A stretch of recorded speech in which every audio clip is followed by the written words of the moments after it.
ocasiones hablaré sobre los gases ideales y reales, en la cual los gases ideales pueden definirse como gases hipotéticos formados por partículas puntuales que no sufren ni atracción ni repulsión entre ellos y cuyos choques son perfectamente elásticos.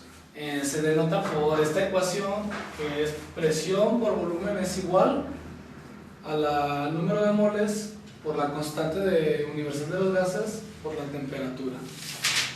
Bueno, la ecuación de los gases ideales está derivada de algunas de las de diferentes leyes. Una de ellas es la de Boole-Mariot, que nos dice, bueno, se denota por procesos isotérmicos, como ya lo había mencionado anteriormente. Un proceso isotérmico es aquel en el que la temperatura siempre es constante, mientras que la presión y el volumen, pues,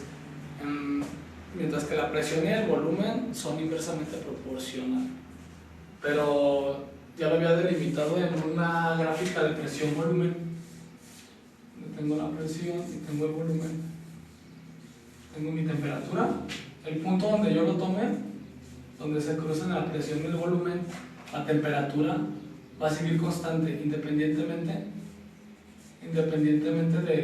del punto donde yo tome la temperatura, siempre va a ser constante. Es la ley de Avogadro, en la cual nos delimita de esta manera: volumen 1 entre número de moles 1 es igual a volumen 2 entre número de moles 2. En esta ecuación nos delimita que la presión y la temperatura se mantienen constantes. Aquí nos cuestiona que el volumen es directamente proporcional al número de moles que tenemos. El volumen que ocupa un mol de cualquier gas ideal a una temperatura y presión, sean las que sean, siempre va a ser el mismo. Tenemos por otra parte la ley de Charles, la que nos afirma que para una cantidad fija de gas constante, el volumen que ocupa es directamente proporcional a la temperatura, en donde la presión, pues ya lo mencionamos, siempre va a ser constante. En algún momento yo les expliqué un proceso isobárico, y el proceso isobárico es en aquel donde la presión siempre va a ser constante. Si lo delimitamos en un diagrama de presión-volumen, la presión la mantenemos constante, mientras que el volumen puede aumentar. Y la temperatura es directamente proporcional al volumen que estamos ocupando.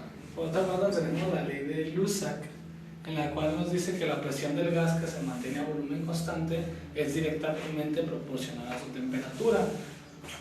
Aquí lo vemos, la presión es directamente proporcional a la temperatura, mientras que el volumen es constante. Si nosotros lo delimitamos en una gráfica también de presión-volumen,